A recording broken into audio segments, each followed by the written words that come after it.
Hey guys, welcome to the Field of 68 YouTube channel. If you like what you see here, hit that subscribe button and you'll get more college basketball content just like this. I was impressed with what Kentucky did defensively. I was impressed with what their freshmen did. I was impressed with DJ Wagner. I was impressed with sheppard. I was impressed, RC, when they blew what was a 16-point lead and allowed North Carolina to come all the way back and take the lead. And then immediately, in the span of about 75 seconds, go on a 6-0 spurt to get control of the game again. It was never in doubt, really, in my mind. After that, I thought that was a very, very, very impressive win from Kentucky. I agree with you because I thought their guys made all the necessary plays down the stretch. In this game. I mean, Carolina, give them credit. They came back and tried to claw back in it, but these freshmen are damn good that Kentucky have. I think Dillingham is special. I think he got a gear that not a lot of guards has. And I think he can get by anybody whenever he wants. And if he's making threes or making jumpers, then you can't guard him. It's good to see Bradshaw out there, to getting out there. And I thought he competed on the defensive end. He was, from a physical standpoint, he competed his tail off against Bacot in there. And we'll get into that with him because I don't know what was going on with him. Some of that, give him credit. He fought his tail off. His numbers weren't great. He still got double figures. But the Kentucky guards, man, I was just really, really impressed with them. Goodman, my biggest takeaway from this for the Kentucky side was Antonio Reeves didn't play well. He was 2 for 9 from the floor. He didn't make a shot from the field until deep into the second half. And we talked, we all kind of voiced our concerns about Cal deciding that he has all of these 7-footers back. We need to start playing 2 bigs. But it looked like the best lineup Kentucky had is probably the one with Trey Mitchell and Aaron Bradshaw out there. In an era where all of these teams are getting older and everyone's hitting the transfer portal and everyone's trying to make sure they get these 23, 24, 25, 26, 27-year-olds sometimes, Kentucky's out here winning close games with 18 and 19-year-olds making the big plays down the stretch. Like it's not something that I would expect to happen. It seems it's very counterintuitive for the era that we're in college basketball. Yeah, I mean, listen, I didn't expect this. I mean, again, they're going to have their ups and downs. We've already seen those ups and downs, right? I mean, they barely beat St. Joe. St. Joe's a good team. Barely beat them. They lose to Wilmington. Now they come back. They win this one. They play Kansas tough early in the season. Yeah, they're going to be, and we've talked about this, they're going to be up and down for a lot of the season. The question is going to be, can they get enough consistency, and can Cal kind of figure out his rotation a little bit and the way he wants to play with these guys before the NCAA tournament? Because ultimately, listen, guys, here's the deal. Ultimately, Kentucky can do whatever the hell it wants in the regular season, okay? They can be a 1 seed. They can go undefeated. Doesn't matter. Or they can be a 9 seed and finish 5th in the SEC. They haven't had success in the NCAA tournament in a long time for Kentucky, right? Been like 3 or 4 years since they've gotten out of the first weekend now. So ultimately, their fate is going to be on that. So they've got to be ready for the NCAA tournament. And again, getting these guys where they're a little bit more consistent. Dillingham is special, man. Listen, I always said that. Like, I love Dillingham. The guy that I always thought was a little bit overrated was DJ Wagner. I didn't see a ton of the game today, obviously coming back from the Purdue game.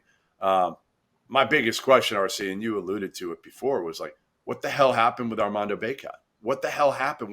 What has happened with him this year? Because he's having a lot of trouble scoring this year, and that wasn't the case so much, certainly 2 years ago, and even last year. Like, he's still rebounding at a pretty good level, but 9 points. He was 3 for 4 from the field tonight, 6 rebounds.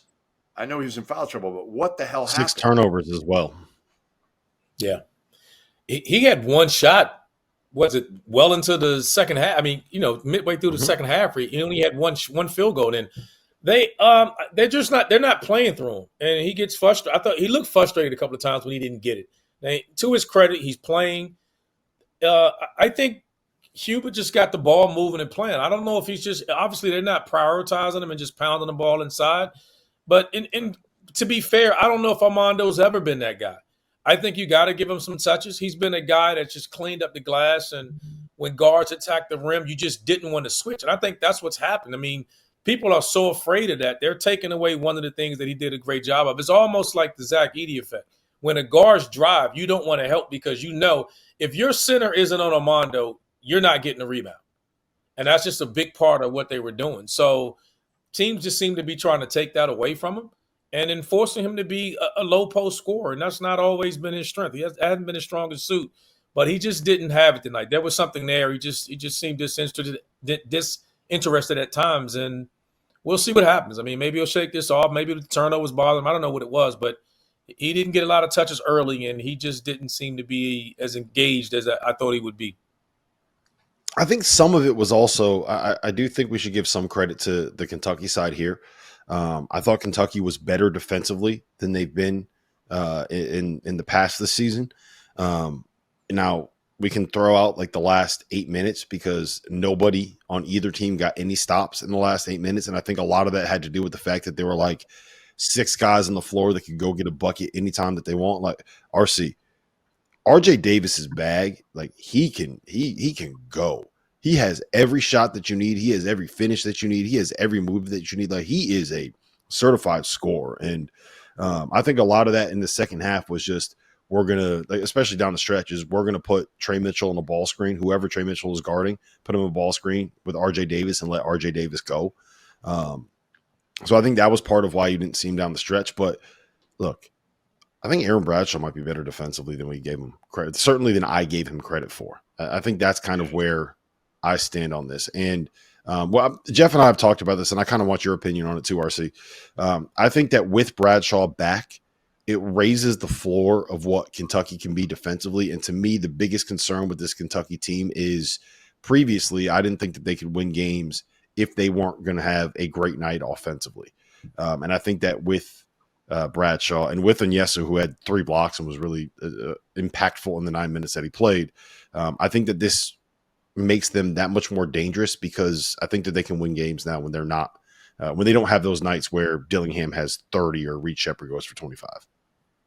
Well, they got rim protection now, right? Mm-hmm. They got 40 minutes of rim protection when they get out there. So that's a big thing there. And Bradshaw's probably a little bit better on the offensive end. So he can give you double figures on the offensive end and provide you rim protection. He moved his feet well, and he gave Armando fits, I think, trying to front him. And when Carolina was trying to be intentional in getting him the ball, even though he got in foul trouble, I thought he did a hell of a job trying to move his feet. So that's a big difference there. When you got a guy on the back end that can erase mistakes, it's a game changer. And now they got those big guys back and they're healthy. Now we got to give them time and these freshmen developing. Like Kentucky's that team we talked about before. They're better. We know they're better. How much better will they be in a month from now? We'll see. Last thing I got for you, RC. What the hell happened on that last play? For the people that didn't see it, specifically, Jeff, I don't know if you saw this. I did. I saw it. They called, North Carolina was down 3. They called a timeout. They drew something up. They had it under their own basket. They put in Elliot Cadeau. He brings it up, and the first thing he does with about 8 seconds left is go to throw a pass to Cormac Ryan, who's running down, I think, to go set a screen for someone, and it hits him in the back, and it's a turnover. What happened there? Who is that on? Was that Elliot Cadeau not knowing who he was supposed to pass to? Was that on Cormac Ryan not knowing he was supposed to catch the ball? Is that on Hubert Davis for throwing 2 guys out there that didn't know what the hell they were going to do in that spot? Where's the blame fall, and what the hell happened? Listen, it looked like he was drawing up a play that was going to have Cormac Ryan, who inbounded the ball, and then go down and set a screen and get the ball to RJ Davis. And let's be honest, this Carolina team, in a good way, they play with a ton of freedom. And I think the freshmen just saw Cormac Ryan just open and just blindly just throw him the ball. I mean, it obviously wasn't a play because the play was RJ Davis nearly got it and saved it. He was coming up to get the ball. They definitely were putting the ball in RJ Davis' hand. I think they were trying to screen whatever to get a matchup. And the freshman made a freshman mistake. You can't crucify him for it. I mean, the kid's been great all year, but he had a freshman moment right there, and it cost him in a really competitive game. Thank you for watching the Field of 68. If you've enjoyed what you've seen here, hit that like button, share this link with your friends, or check out the description for some other places that you can consume Field of 68 content.